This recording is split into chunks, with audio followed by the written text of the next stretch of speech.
Assalamualaikum warahmatullahi wabarakatuh. Halo sahabat RSWN, apa kabarnya hari ini? Senang sekali saya Kurnia Purnamasari dapat kembali menemani Sobat RSWN semua dalam episode podcast kali ini. Episode hari ini terasa sangat spesial karena bertepatan dengan Hari Bidan Nasional yang diperingati setiap tanggal 24 Juni.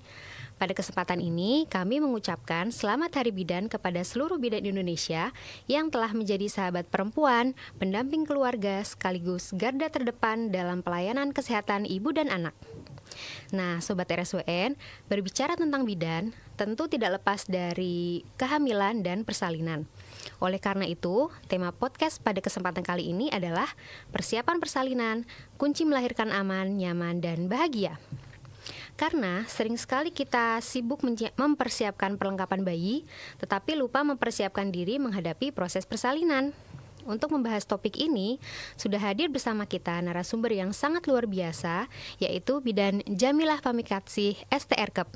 Selamat datang Bu Jamilah. Ya, terima kasih Mbak Kurnia. Nah, di episode kali ini kita akan membahas mengenai persiapan persalinan Ibu.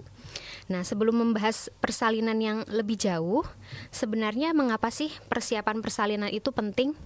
Ya, persiapan persalinan itu penting karena sebetulnya persalinan itu proses alami yang dialami oleh setiap ibu yang mau melahirkan. Tapi untuk persiapan persalinan itu sangat penting dikarenakan dengan persiapan fisik dan mental yang baik serta dukungan dari keluarga. Betul. Itu akan lebih mudah untuk menghadapi persalinan. Jadi apabila terjadi kegawatan, keluarga itu siap menentukan sikap dan segera memberikan pertolongan. Betul, sehingga bisa meminimalkan resiko persalinannya. Oh, iya. Berarti persiapan persalinan itu bukan hanya untuk ibu hamil aja ya Bu ya, tetapi untuk seluruh keluarga ya terlibat seperti itu ya Bu. Iya, ya? Betul sekali karena persalinan itu kan melibatkan tidak hanya ibu yang mau bersalin, tetapi juga bayi yang di dalam kandungan,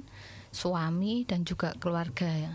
Dan dengan persiapan yang baik ini, dukungan keluarga, ibu akan lebih nyaman dan siap menghadapi persalinan. Betul. Jadi seperti dukungan keluarga itu bisa menambah kenyamanan juga ya Bu ya, dan meningkatkan keselamatan waktu proses persalinan ya Bu ya. Betul untuk sekali. Ibu maupun bayinya ya. Betul sekali Mbak Kurnia. Nah, kalau begitu nih Bu, kira-kira kapan waktu yang tepat untuk ibu-ibu hamil semuanya mempersiapkan persalinan? Mulainya nih dari kapan nih enaknya? Ya, kalau idealnya itu dari awal kehamilan sudah dilakukan persiapan persalinan. Tetapi untuk lebih fokusnya itu biasanya dimulai trimester ketiga atau di akhir trimester kedua atau usia kehamilan di atas 28 minggu. Oh, jadi masih awal sebenarnya ya Bu ya, 28 minggu ya Bu ya? Iya. Lah itu kenapa kok kita nggak harus menunggu mendekati HPL aja nih Bu?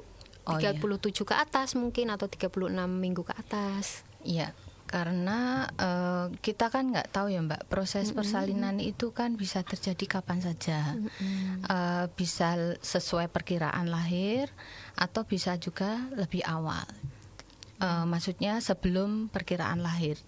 Kalau dipersiapkan di awal dan ibu yang mau bersalin dan keluarga sudah siap dengan segalanya itu, insya Allah dalam menghadapi persalinan nanti dia akan lebih siap baik fisik maupun mentalnya.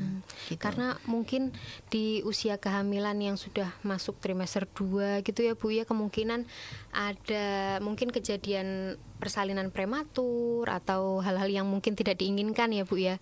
Ya, jadi betul. Persiapan itu diperlukan memang dari awal gitu ya Bu ya. Betul. Jadi bisa menentukan atau menyiapkan persalinan dengan lebih baik gitu. Betul. Nah, kalau yang perlu disiapkan nih Bu untuk menjelang persalinan kira-kira apa aja ya Bu ya? Ya, mungkin persiapannya yang pertama adalah kesiapan fisik ya. Kemudian mental, kesiapan mental. Kemudian yang gak kalah penting adalah administrasi, finansial juga. serta dukungan dari keluarga. Nanti transportasi kalau memang dibutuhkan apabila butuh dirujuk atau butuh kendaraan yang harus Keluarga segera siap ya, Bu, ya. sudah disiapkan sebelum terjadi kegawatannya gitu. Ternyata beberapa hal yang perlu dipersiapkan selain baju bayi, selain Iya, betul. popok bayi, ternyata dari kesiapan ibu dan keluarga sendiri ya, Bu ya. Iya, betul Kalau sekali. kita bahas satu persatu dulu nih, Bu. Tadi kan ada 4 poin ya persiapan utamanya itu. Kalau untuk persiapan fisik nih, Bu, apa yang seperlunya, apa yang perlu ibu hamil lakukan untuk mempersiapkan persalinan nih? Oke, untuk persiapan fisik mungkin yang pertama adalah periksa kehamilan dengan teratur ya, dari awal sampai akhir kehamilan. Kemudian makan makanan yang bergizi. Kemudian jangan lupa tablet tambah darah yang diberikan itu harus diminum dan dipantau oleh pendamping. Betul, Bu. Kemudian olahraga secara teratur, ya ringan sesuai kemampuan ibu dan anjuran dari petugas. Kemudian yang nggak kalah penting adalah persiapan tadi yang kita sebutkan di awal bahwa periksa hamil yang teratur, apabila terjadi screening awal harus dilakukan rujukan, ya ikuti saran dari petugas kesehatan Gitu ya, Bu ya. Kalau periksa kehamilan itu apakah harus mungkin ke dokter spesialis atau boleh ke bidan yang praktik di rumah atau harus ke puskesmas, gimana nih, Bu, untuk pemeriksaan kehamilannya? Ya, untuk pemeriksaan kehamilan sebaiknya memang di tenaga kesehatan. Kalau memang di awal tidak ada kondisi patologis atau yang harus ditangani oleh dokter, itu bisa ke bidan. Kemudian bisa ke puskesmas dan juga bisa ke dokter spesialis.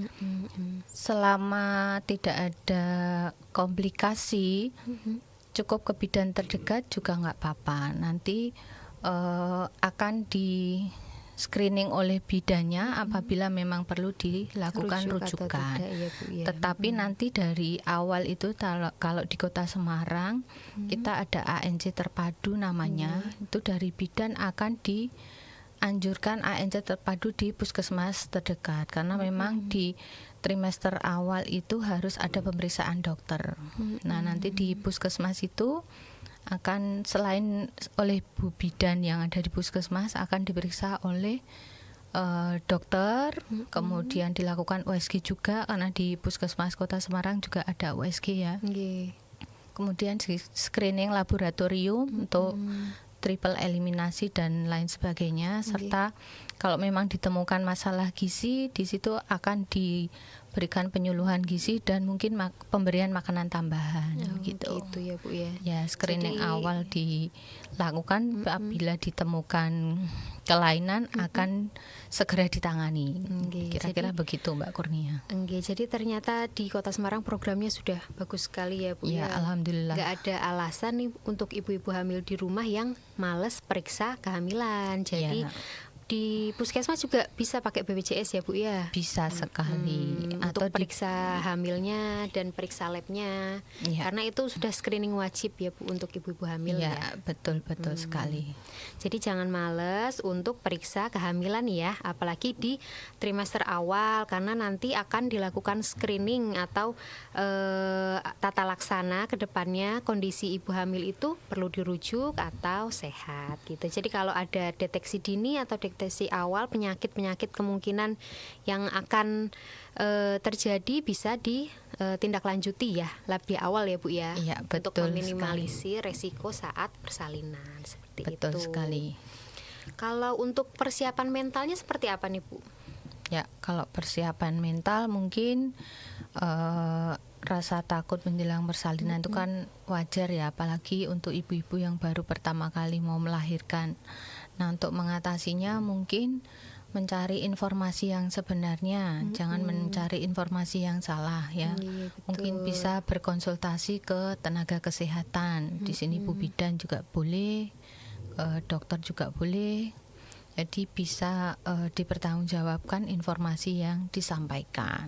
Betul, Gitu. karena sekarang mungkin ibu-ibu hamil yang Gen Z nih ya Bu ya, Iya, kan betul. scroll TikTok, Iya, scroll betul. Instagram, betul Iya. nggih? Banyak mungkin influencer atau TikToker yang memberikan informasi-informasi mengenai persalinan, mengenai kehamilan, tapi itu masih dipertanyakan ya Bu ya, Iya, betul. kebenarannya. Jadi Ya, lebih harus amannya dipilih. nggih, betul. Bila perlu, kalau memang tidak, ya kalau meragukan informasi yang diterima, bisa ditanyakan ke bidan atau tenaga kesehatan saat beliau Oke. melakukan pemeriksaan kehamilan. Betul. Jadi informasi yang diterima harus diteliti lagi, harus di cross check lagi. Betul, betul, betul. Betul. Nggih. Supaya tidak termakan isu-isu yang hoax Iya. Bu ya. Iya, betul. Nggih. Kalau untuk persiapan administrasi nih Bu, untuk persalinan tuh sebenarnya perlu administrasi apa aja sih yang diperlukan? Ya, kalau administrasi mungkin untuk data-data kependudukan ya, misal KTP, KK, buku nikah, kemudian BPJS atau kartu asuransi yang lain, itu perlu dipersiapkan sehingga pada saat persalinan menjelang itu tidak lagi masih mengurus atau bagaimana, karena kalau misalnya mau menggunakan BPJS kan kita juga harus mengikuti aturan-aturannya. Betul sekali. Gitu. Nah ini penting banget ya Bu ya. Kadang karena kita sering menemukan pasien yang administrasinya agak bermasalah, mungkin BPJS-nya yang tadinya mungkin masih ikut orang tua nih, kemudian sudah menikah jadi otomatis dilepas ya BPJS-nya. Iya. Jadi mandiri. Nah, jadi saat persalinan dia bingung nih, kok ternyata tidak aktif karena BPJS-nya yang tadinya ikut orang tua jadi mandiri, atau mungkin ibu hamil yang dulunya bekerja menjadi karyawan atau bekerja di perusahaan apa, tapi setelah hamil mau bersalin resign, akhirnya BPJS-nya juga diputus dari perusahaannya. Nah ini harus dipersiapkan lagi dari awal. Dari awal kehamilan. itu. Ya, sebetulnya tidak ada salahnya untuk di cross check kalau memang mau menggunakan BPJS, tapi untuk data kependudukan kan tetap harus ya Mbak. Misalnya ada KTP yang pindah alamat atau betul, kakaknya masih sendiri-sendiri. Nah, itu juga kan sering ditemukan ya Bu ya. nanti, Katanya buat kakaknya sekalian kalau anaknya sudah lahir aja. itu padahal kan nggak gitu boleh ya. Karena nanti pada saat persalinan pasti sama penolong persalinan akan ditanyakan untuk bukti data anak yang dilahirkan. Gitu kalau ya. masih belum bersatu kakaknya, ini nanti akan menjadi pertanyaan nih ya Bu ya. Betul. Betul sekali. Iya, harus sebenarnya itu seperti hal-hal remeh sebenarnya Bu ya kalau bisa dibilang ya, tapi sangat penting sekali untuk persalinan. Jadi persalinan itu bukan cuma melahirkan bayi aja ya Bu ya. Betul sekali. Tapi melahirkan manusia yang baru yang nantinya juga perlu identitas nih. Betul gitu. sekali. Jadi untuk administrasinya jangan sampai terlewat ya ibu-ibu semua ya. Ya, betul. Nah, kita juga ini Bu, kalau persalinan atau kehamilan tuh seringkali fokus hanya sama ibu hamilnya aja ya. Tapi kadang suami nggak kita pikirkan nih, padahal suami juga kan punya peran penting ya Bu ya. Betul. Ya, suami itu sangat penting peranannya ya, karena terutama dia ada pendukung utama ibu yang mau bersalin, karena sebagai donatur utama betul, donatur segala-galanya ya Bu ya. Jadi memang untuk persiapan persalinan, kemudian biaya-biaya yang ditimbulkan dari kehamilan dan persalinan itu sendiri harus disiapkan dari awal. Kemudian mungkin butuh transportasi. Iya, betul. Misalnya tidak memiliki kendaraan pribadi, paling enggak sudah menyiapkan apa nih transportasi apa yang akan digunakan saat dibutuhkan gitu. Dan yang nggak kalah penting ada menjadi pendamping di persalinannya. Betul kalau sekali. memang mampu, suami itu lebih baik mendampingi saat ibu melahirkan. Jadi bisa melihat proses persalinan seperti apa biar tidak mudah melupakan jasa seorang jasa istri. seorang istri ya. Iya, Gitu betul ya. sekali. Jadi peran suami memang sangat penting ya Bu ya, Betul dari awal sekali. kehamilan sampai nanti proses persalinan, dan itu nggak berhenti di situ ya Bu ya. Betul Nanti sekali. akan ada masa menyusui dan Yap. itu akan menjadi masa yang lebih sulit Lebih, lagi. Jadi betul. dukungan suami, peran suami, kehadiran suami itu sangat penting ya Bu ya, Iya. untuk semangat para ibu atau para istri dalam menjalani kehamilan, persalinan dan masa menyusuinya.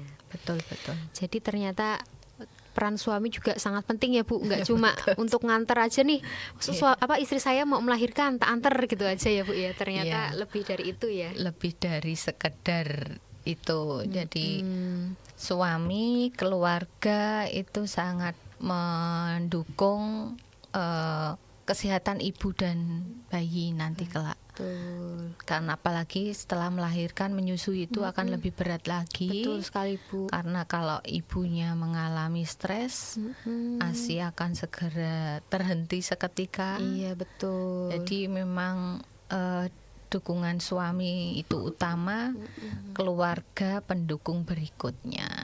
Betul Gitu. sekali. Jadi Ya. untuk bapak-bapak semuanya di rumah, calon bapak yang mau menikah, mungkin ya ada mas-mas yang mau menikah nih, nanti kerjaannya nggak cuma cari uang aja ya Bu ya. Betul, Nggak betul. cuma cari uang aja, saya cari uang sudah tugas saya selesai, ternyata enggak. Nanti kalau istrinya hamil ya temani periksa kehamilan ya Iya, Bu. Kalau betul. mau melahirkan ya ditemani saat bersalinnya. Saat menyusui, begadang, ikut bangun ya Bu ya, mendampingi, sekali, walaupun nggak iya. ikut menyusui ya minimal ikut pijet-pijet, Ya, pijit-pijit, ikut memberikan mempersiapkan minum, misalnya. betul. Jadi istrinya nanti nggak merasa sendirian, Ya. jadi ada yang mendampingi gitu. Jadi merasa bahagialah ya Bu ya dalam menjalani semua itu, Ya. akan terasa lebih mudah gitu ya Bu Betul. ya.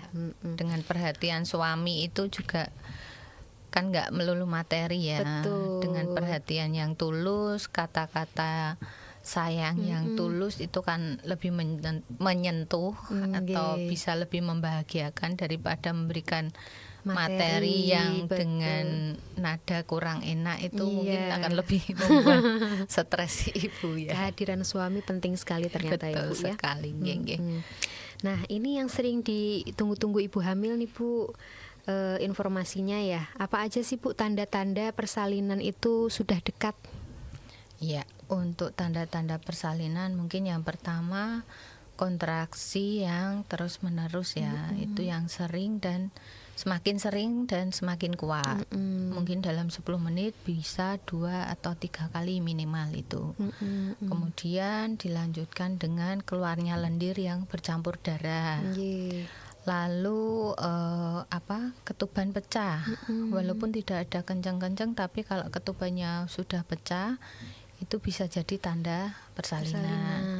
Kemudian mungkin nyeri di punggung menjalar ke perut bagian bawah, muter gitu rasanya, kayak orang mau BAB atau mules atau ya pokoknya Tidak bisa nyerinya, digambarkan ya Bu ya nyerinya itu ya Bu. nyerinya di perut bagian bawah melingkar sampai punggung. Itu mungkin tanda-tanda yang bisa dikenali para ibu, terutama ibu muda yang belum pengalaman gitu. Iya, jadi sebenarnya tandanya ya cukup spesifik ya Bu ya. Ya. Kontraksinya makin teratur, makin sering, semakin sakit. Kadang Ya. kalau yang palsu kan dibawa istirahat hilang, Ya, betul. dibawa mungkin duduk rileks hilang. Tapi kalau sudah mendekati persalinan ini semakin sering dan semakin kuat ya Bu ya. Betul sekali, seolah-olah tidak ada jeda ya Mbak. Iya. Jadi kalau misalnya tadi benar yang dikatakan Mbak Kurnia, kalau misalnya sekarang dalam 10 menit 2 sampai 3 kali, tapi nanti nunggu setengah jam lagi baru kenceng-kenceng lagi, berarti itu belum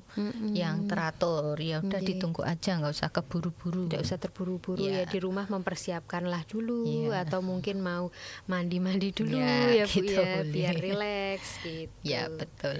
Nah tadi kan ada ketuban pecah juga ya Bu ya tandanya. Ya, betul. Tapi kalau misalkan ketuban pecah tapi belum ada kontraksi nih Bu nih, yang kita harus lakukan nih ibu-ibu hamil apa nih kira-kira Bu? Ya, kalau memang itu keluar cairan ketuban, itu harus segera periksa ke fasilitas kesehatan, biar dipastikan bahwa itu benar air ketuban atau bukan, ya. Karena kalau memang benar air ketuban, tidak harus menunggu ada kontraksi, itu harus segera dirawat karena memang harus dicegah infeksinya, karena di situ ada resiko infeksi. Kalau ketuban sudah pecah itu kan berarti ada jalan masuk kuman, ya. Iya, betul, Bu. Nah, itu berarti harus segera ke fasilitas kesehatan terdekat. Gitu. Kadang kan ibu hamil di rumah nih bingung ya, Bu, ya, membedakan antara ini air ketuban atau air kencing gitu ya. Nah, Iya. ada kira-kira yang spesifik nggak, Bu, yang bisa dibedakan, Ibu? Ya, Kalau ketuban seperti apa, kalau air pipis seperti apa? Ya, kalau mungkin kalau untuk membaui itu kalau pipis air kencing kan jelas ya baunya agak pesing ya, Bu. pesing amonia gitu Iya. ya. Kalau misalnya ketuban itu biasanya lebih amis, Mbak, baunya. Baunya lebih amis, mungkin kalau yang maaf sebelumnya ya, kalau yang sudah bersuami kan tahu kayak bau sperma kayak Iya, apa lah, betul. kurang lebih mungkin kayak gitu. Kalau Mirip-mirip ya, Bu, baunya ya. agak-agak ya Amis lah itu amis ya. kayak gitu tuh, itu mungkin ketuban. Tapi untuk memastikannya memang lebih baik Ke periksa ke vaskes ya, Bu, ya. ya, betul, biar dipastikan gitu, Jadi nggih. jangan mendiagnosa diri sendiri ya, Bu, ya. Betul. Tapi ya jangan terus nyantai. Ya. Jadi sekiranya kita kan ya bisa ini ya, Bu, merasakan dia keluarnya dari mana. Soalnya kan jalan keluarnya juga Sama. beda ya, Bu. Iya, beda. Maksudnya beda. Pipis untuk ya betul. Nggih, tapi kalau dirasa kayak mungkin merembes yang dia kita tidak mengeluarkan tapi dia keluar sendiri ya, Bu, ya. Ya. Itu bisa langsung ke fasilitas kesehatan, ke RSWN boleh, nanti ke IGD ketemu Bu Jamilah ya. Ya, siap menerima Nggih. ibu-ibu semua. Iya, betul. Nah, itu tadi kan beberapa tanda persalinan yang normal biasa terjadi ya, Bu, ya. Ya. Tanda-tandanya seperti itu. Kalau ada tanda-tanda bahaya yang perlu diperiksakan itu kira-kira apa aja, Bu? Oh ya, selain tanda-tanda persalinan tadi ya, untuk tanda-tanda bahaya mungkin kalau ibu-ibu mengalami perdarahan itu masuk dalam tanda bahaya. Kemudian ada pandangan mata kabur, ya. Tadinya nggak apa-apa kok tiba-tiba kok gelap nih, Iya, itu betul. harus segera periksa. Kemudian nyeri kepala yang hebat. Kemudian ada ini bengkak yang berlebihan, misalnya kaki, tangan, perut, sampai muka semua bengkak ya. Itu masuk dalam tanda bahaya. Termasuk ketuban pecah itu juga Yang tadi masuk disebutkan dalam ya, Bu. tanda bahaya ya, Mbak. Lalu yang nggak kalah penting adalah gerak janin yang berkurang. Jadi kalau ini biasanya dalam sehari anak saya itu gerak-gerak terus, ini kok diem aja ya, jangan menyepelekan. Lebih baik segera periksa untuk memastikan kondisi janinnya baik-baik saja. Nah, gitu. itu tadi ya. Ternyata beberapa tanda bahayanya lumayan agak banyak nih. Iya, betul. Dan kita Iya. harus memikirkan itu ya, Bu, ya, Iya. supaya tidak terjadi hal-hal yang tidak diinginkan. Jadi kita lebih aware sama mungkin gerakan janin kita. Iya. Kadang ada yang cuek gitu ya, Bu, ya, pas Iya. ditanya mungkin datang pas ditanya gerakan janinnya kapan dirasakan terakhir kemarin gitu kan, terlambat ya, Bu, ya. Iya. Khawatirnya kan maksudnya kita sudah menanti-nanti buah hati selama mungkin 9 bulan, tapi ya. karena mungkin kesalahan sedikit akhirnya hal yang tidak Menyesal, diinginkan, ya. betul. Ya, memang lebih baik kita waspada ya, Mbak. Betul, Lebih waspada. baik parno sedikit nggak apa-apa daripada terlambat mengetahui. Iya. Jadi kalau sudah misalnya ini kan informasi yang kita sampaikan benar. Nah, itu ibu-ibu bisa atau mbak-mbak bisa mempelajarinya. Nah, setelah tahu nanti misalnya mengalami hal-hal yang disampaikan tadi, itu bisa menjadi bekal kelak kalau menghadapi persalinan Betul. gitu Tadi harapannya. beberapa hal yang harus diwaspadai ibu-ibu hamil semua ya, ada perdarahan, ketubannya pecah terlalu dini atau sebelum waktunya, kemudian ada pandangan mata kabur, sakit kepala yang hebat, berlebih, yang hebat, kemudian bengkak yang hampir di seluruh tubuh mungkin juga ya Bu ya. Kemudian ada gerakan janin yang berkurang. Jadi kalau ada salah satu tanda bahaya yang dirasakan, langsung harus segera ke fasilitas kesehatan terdekat. Ya, gitu. betul Mbak Kurnia. Nah, tadi kita udah membicarakan tentang persiapan persalinan, tanda-tanda persalinan, kemudian tanda bahayanya juga ya Bu ya. Betul. Kita masuk ke sesi yang ringan-ringan dulu nih Bu. Mitos atau fakta ya Bu ya. Karena sekarang banyak berseliweran nih. Ini kita meluruskan ya. Betul. Mitos atau fakta Bu, kalau sudah mendekati HPL harus banyak jalan agar cepat melahirkan. Ya, ini mungkin fakta sebagian ya Mbak ya, karena dengan aktivitas itu bisa memperkuat atau meningkatkan fisik ibu ya. Tetapi untuk proses persalinan itu tidak otomatis dari jalan-jalan terus menjadi langsung mau lahiran gitu. Jadi ya sebaiknya dilakukan sesuai anjuran saja. Untuk yang berkaitan dengan persalinan ya enggak sih, secara langsung enggak ya gitu. Jadi itu mungkin masuk ke salah satu persiapan fisik yang kita bahas tadi ya Bu ya. Betul. Jadi mungkin selain jalan-jalan untuk mempercepat persalinan itu tadi, kita bisa melakukan aktivitas fisik lainnya, mungkin persiapan fisik seperti senam hamil ya Bu, atau yoga hamil seperti itu. Jadi kalau dibilang bisa langsung melahirkan ya enggak ya Bu ya? Enggak. Jadi jangan sampai dengan aktivitas fisik.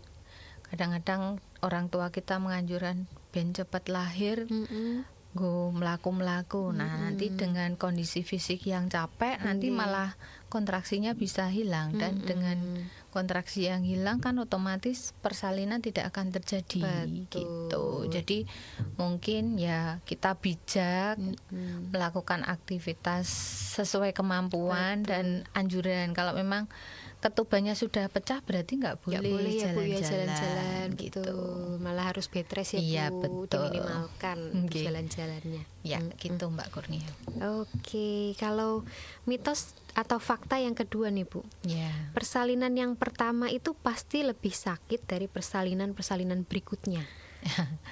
Kalau ini lebih ke mitos ya Mbak ya, karena kalau rasa nyeri itu kan di masing-masing individu akan berbeda ya. Jangankan beda individu, kita hamil 1, 2, dan 3 itu yang dirasakan juga akan berbeda. Nyerinya juga berbeda. Jadi kalau ini lebih ke mitos menurut saya. Iya sih, benar sekali. Karena saya juga merasakan ya Bu, 2 anak itu kalau bisa dibilang persalinan yang pertama itu nggak terasa sakitnya. Nah, justru persalinan yang kedua Bu yang terasa. Mungkin karena udah pernah merasakan ya. Kebayang nih rasa sakitnya melahirkan seperti ini. Tapi yang kedua jadi lebih terasa kayak gitu. Jadi itu mitos ya teman-teman semua ya. Tergantung kondisi mungkin ya. Jadi kalau mengenai nyeri mungkin bisa disugesti dari awal bahwa ini tidak nyeri itu sebetulnya untuk mensugesti diri kita sendiri juga, untuk meminimalkan rasa nyeri yang kita rasakan. Mindsetnya ya Bu yang betul. Semakin kita bisa menekan rasa nyeri ke titik nol, itu akan memudahkan kita sebetulnya. Jadi ya itu tadi persiapan persalinan, persiapan mentalnya itu ya. Bu. Betul. Jadi persiapan mental maksudnya. Tiba-tiba melahirkan terus langsung teriak sana teriak sini. Heboh ya di ruangan ya Bu ya. Nah, itu selain persiapan fisik, persiapan mental itu tadi ya Bu ya. Nah, ini kan hari ini Hari Bidan Bu ya, tanggal 24 Juni. Iya, betul. Kira-kira ada Selamat Hari Bidan semuanya, ibu-ibu bidan di Indonesia. Bu Jamilah ada pesan mungkin untuk Bu Bidan di Indonesia dan untuk masyarakatnya bisa disampaikan. Terima kasih atas kesempatannya Mbak Kurnia. untuk teman-teman bidan di seluruh Indonesia, selamat Hari Bidan. Bidan itu tidak hanya sebagai pendamping saat persalinan ya, Iya, betul. tetapi bidan itu menjadi pendamping sejak di selama selama siklus kehidupan manusia. Jadi Bu Bidan itu sangat penting peranannya dari sebelum lahir aja sudah dijagain ya. Betul. Sampai mereka menjelang Tumbuh mau menopause saja kita masih mendampingi gitu. Betul. Jadi kalau monggo mbak-mbak, ibu-ibu yang membutuhkan bidan segera bisa ke bidan terdekat Betul sekali. karena kami siap mendampingi panjenengan semua. Nggih. Semoga persalinan aman dan nyaman. Itu ya. Nggih, alhamdulillah. Terima kasih banyak ya Bu Jamilah Sama-sama atas Mbak ilmunya. Kurnia, sama-sama sharing aja. Nggih. Sobat RSWN, dari perbincangan kita hari ini kita belajar bahwa persiapan persalinan itu tidak dimulai dari kontraksi datang, tapi jauh sebelum itu. Persiapan fisik, persiapan mental, kemudian tadi ada administrasi, alat transportasi, Ya. serta dukungan keluarga juga sangat mendukung untuk proses persalinan yang aman dan juga nyaman. Nah, sekali lagi kami mengucapkan selamat Hari Bidan Nasional 24 Juni 2026 untuk seluruh bidan di Indonesia. Terima kasih atas dedikasi, pengabdian, dan kasih sayang yang telah diberikan kepada ibu, bayi, dan keluarga di Indonesia. Saya Kurnia Purnamasari undur diri. Wassalamualaikum warahmatullahi wabarakatuh. Sampai jumpa lagi.